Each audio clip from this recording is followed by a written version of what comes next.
One of the early suspects in John Zera's death was Daniel Acker, a swim coach and an aide at the Milwaukee County Mental Health Center.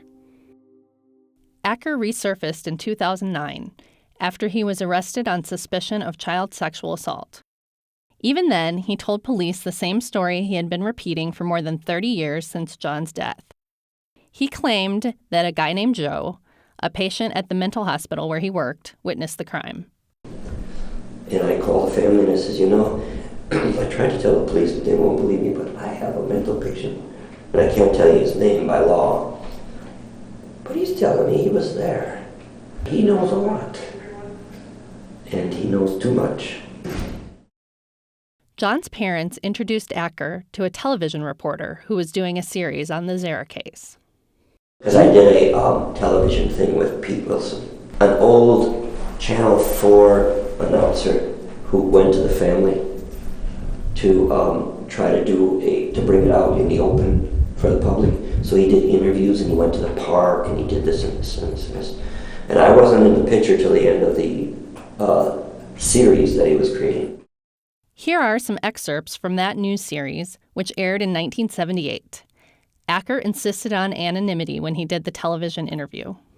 My source took the photo, looked at it carefully, was hesitant, and finally said, "I think I know the boy in the middle.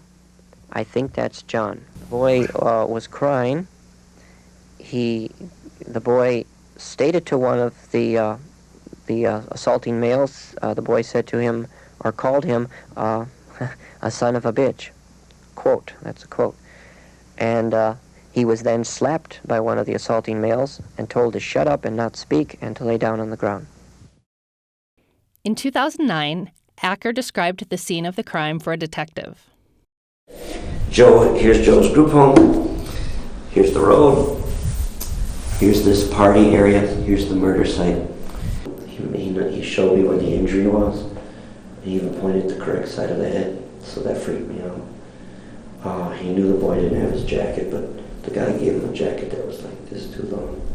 He knew everything. He knew a lot. And he didn't read it in the paper. So I got pretty involved, but I got mostly involved. So you think Joe did this? No. I think Joe was a helper. And the reason he used mental patients is because you can't take them to court. The police suspected Acker got information about the crime from John's family and passed it on to Joe.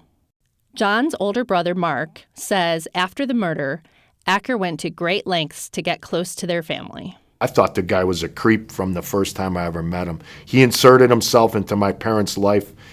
He wrote my mom a bunch of letters. I remember him coming to my parents' house on more than one occasion. I remember having either Christmas or Thanksgiving or some kind of dinner with him. Him sitting at my parents' dining room table and having dinner with us, and I just didn't like the guy.